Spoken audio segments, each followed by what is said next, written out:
एक श्रद्धावान परिवार प्रति सप्ताह पुजारी जी के पास आया करता था। पुजारी जी मंदिर में रहा करते थे, मंदिर में पूजा पाठ किया करते थे। और वह श्रद्धावान परिवार जिस दिन आता, उस दिन 1,000-500 रुपये पुजारी जी को देकर जाया जाता था। पुजारी जी बड़ा प्रसन्न हो जाते और बड़ा खुश होते थे, बड़े आशीर्वाद देते और बड़ी बड़ी मंगलाचरण करके उन आस्थावान परिवार के जो व्यक्ति थे उस परिवार को खुश किया करते थे।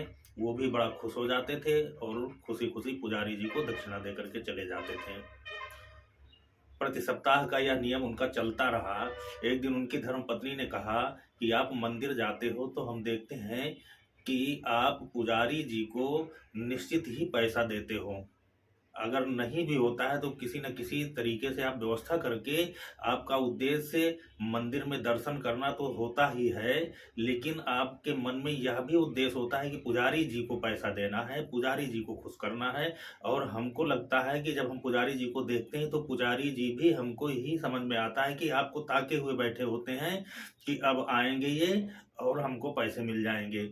तो मंदिर में बैठे हुए पुजारी जी तो आपको ताका करते हैं और आप भी चले जाते हो। ये कैसी श्रद्धा है? वो तो आपके पैसे के लिए आपकी राह देख रहे हैं और आपको पुजारी जी से क्या मिल रहा है? जब पुजारी जी आप ही का रास्ता देख रहे हैं, बैठे तो मंदिर में हैं, लेकिन वो आपका इंतजार किए बैठे हैं कि अब आएंगे फला आदमी तो हमको कुछ पैसा देंगे और उस पैसे से हमारा खर्चा चलेगा, हमारे पास पैसा आएगा। तो इसमें पूजा कहाँ है? पुजारी जी की तो श्रद्धा भंग हो रही है। मंदिर में तो चलो भगवान है, मंदिर में आपको जो चढ़ाना है चढ़ा दिया करो, लेकिन पुजारी जी को पैसा क्यों देते हो? पुजारी जी का तो लालच समझ में आ रहा है।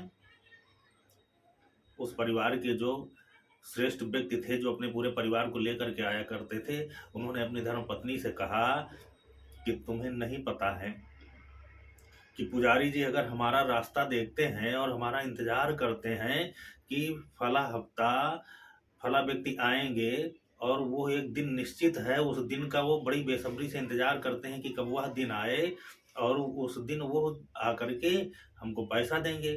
तो तुमको नहीं लगता है कि पुजारी जी जो इतनी साधना पूजा भजन जो कुछ भी कर रहे हैं, तो वह पूजा भजन में उनका जो मूल उद्देश्य है, वह उद्देश्य क्या हो गया कि फला व्यक्ति आएंगे फला दिन और हमको पैसा देंगे।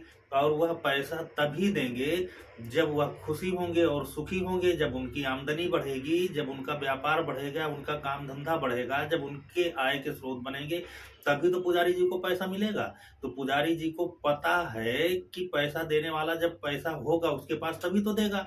तो तुम ये बताओ कि मंदिर में बैठ करके पुजारी जी हमारे लिए इतनी चिंता कर रहे हैं और भगवान से इतनी प्रार्थना कर रहे हैं, अनजाने में ही सही, भले न जानबूझ करके वो हमारे लिए प्रार्थना करते हो, लेकिन अनजाने में ही सही, लेकिन वो कहीं ना कहीं प्रार्थना तो यही कर रहे हैं कि फला व्यक्ति के पास भगवान पैसा दिए रहना, वो व्यक्ति आएगा तो हमको पैसा मिलेगा। उनके मन की जो भाव है, मनोदशा है, वो तो यही होगी। तो हमारे लिए कोई बैठा हुआ व्यक्ति अगर इतनी बड़ी प्रार्थना भगवान से कर रहा है, तो हमें अपनी आमदनी का अगर थोड़ा सा हिस्सा उसको दे देते हैं तो हमारा कौन सा नुकसान हुआ जाता है?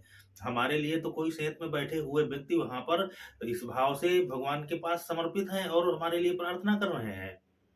मित्रों, हमारे कहने का ये मतलब है कि आपके पास जो कुछ भी है वो आप खूब बांटें, खूब दान करें, लेकिन आप अपने पास का जो सुख है उस सुख को बांट करके ही सुखी होंगे। पुजारी जी के पास में जो भगवान के प्रति श्रद्धा, विश्वास और भक्ति का भाव है, उस भाव को वो उसको दे रहे हैं और उस भाव को वो ग्रहण करके जो उनके पास है वह उनको दे रहे हैं। तो ये आदान प्रदान का सिस्टम चलता रहता है। तुम्हारे जानने से और न जानने से कोई फर्क नहीं पड़ता है। ददाति प्रतिग्रहाति, इस संसार का नियम है, देओ और लेओ। जो देता है वही लेता है। कोई कुछ चीज दे रहा है, कोई कुछ चीज दे रहा है, लेकिन आपको अपने लिए भी संचय करना है। आपके भीतर भी सुख है। कोई भी ऐसा व्यक्ति नहीं है जिसके भीतर सुख नहीं है। महासुख है, सुख का सागर है हर व्यक्ति के भीतर, लेकिन वह सुख का सागर बांटता फिरता रहता है, बांटता फिरता रहता है। वह अपने सुख को लोगों के प्रति उड़ेलना शुरू कर देता है, और सागर भी अगर बांटना शुरू हो जाए और उसमें कहीं आने का स्रोत न हो जो पुनः उसको भरता रहे, तो सागर भी खाली हो जाएगा। पुजारी जी भी अगर ये बांट रहे हैं अपने भीतर का सुख भगवान की श्रद्धा भक्ति के से जो मिला हुआ है, तो अगर उनकी भक्ति भगवान से डिग जाएगी तो वह खाली हो जाएंगे, वो न मंदिर के बचेंगे और न किसी के देने लायक बचेंगे।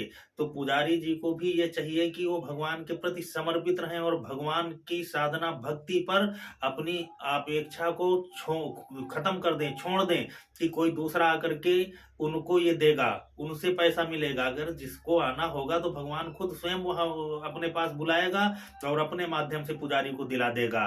तो पुजारी के प्रति भगवान के प्रति भरोसा और विश्वास होना चाहिए। जब भगवान के प्रति भरोसा और विश्वास होगा तो जो उनके भीतर का आत्मसंतुष्टि है, जो सुख है, वह सुख पाने के लिए लोग आकर के स्वयं उनको दे के जाएंगे। लेकिन अगर पुजारी जी मंदिर में बैठ करके केवल आने जाने वालों की राह देखेंगे तो एक दिन वह उनका जो संचित सुख है वो खत्म हो जाएगा और उन्होंने जो सुख प्राप्ति का माध्यम है उसको व्यापार बना लिया, तो वहां से भी वो बहिष्कृत हो जाएंगे।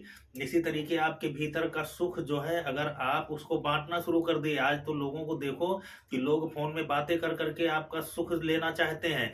किसी को आपसे बात करके सुख मिल रहा है तो आपसे बात करता है और आप सोचते हैं कि हमको कोई बहुत बड़ा वो मिला जा रहा है, कोई सिद्धि मिली जा रही है, जिससे कुछ नहीं मिल रहा। सामने वाले को आपकी बातों से सुख मिल रहा है और आप अपना समय वेस्ट कर रहे हैं। अब ये अलग बात है कि आपको भी उसकी बातों से अगर सुख मिल रहा है तो आप बात करते रहिए, लेकिन इस आदान प्रदान से लाभ क्या है? इसमें नुकसान ही नुकसान है। आप कुछ भी देने के पहले आप अपनी हानि लाभ का आकलन तो करें कि आप क्या दे रहे हैं और क्या पा रहे हैं। लोग सुख पाने के लिए ही लोगों से जुड़ते हैं। जिस व्यक्ति को किसी से दुख मिलेगा वह व्यक्ति उसको छोड़ करके चला जाएगा, और जिससे सुख की आशा भी बनी होती है निमिष मात्र, तो वह व्यक्ति उसके पीछे पीछे भगता है। इसलिए अपने अंदर के संचित सुख को आप व्यर्थ में नहीं बांटें।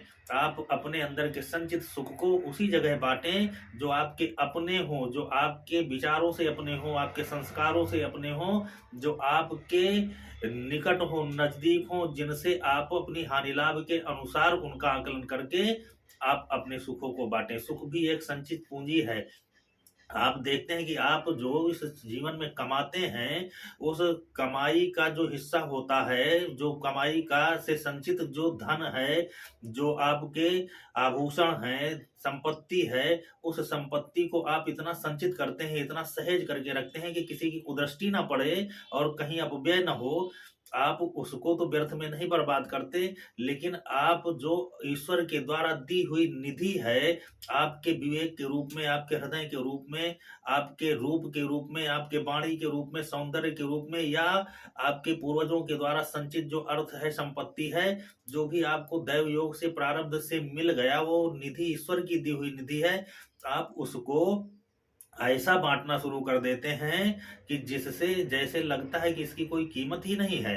आप जहां देखो वहां आप अपना मान सम्मान, अपना सब कुछ लगा देते हैं। अरे ये मान सम्मान, यश कीर्ति, ये सब ईश्वर की दी हुई है। अगर ये आपको मिला है तो आप इसको सहेजना का तरीका जाने, और अगर सहेज नहीं पाएंगे तो बांटने से बांटना और बर्बाद करना अलग विषय होता है। अगर आप बांट रहे हैं, किसी जरूरतमंद को दे रहे हैं, बांट रहे हैं, तब तो ठीक है, वो दान स्वरूप हो जाएगा। लेकिन अगर आप बिना विवेक के ही किसी को देते चले जा रहे हैं, लुटाते चले जा रहे हैं, तो ये बांटना नहीं होता है, ये बर्बाद करना होता है। किसी जरूरतमंद को आप पैसे देंगे तो वह व्यक्ति उससे अपने घर का राशन पानी या दवा या जो जरूरत की चीजें हैं वो खरीदेगा।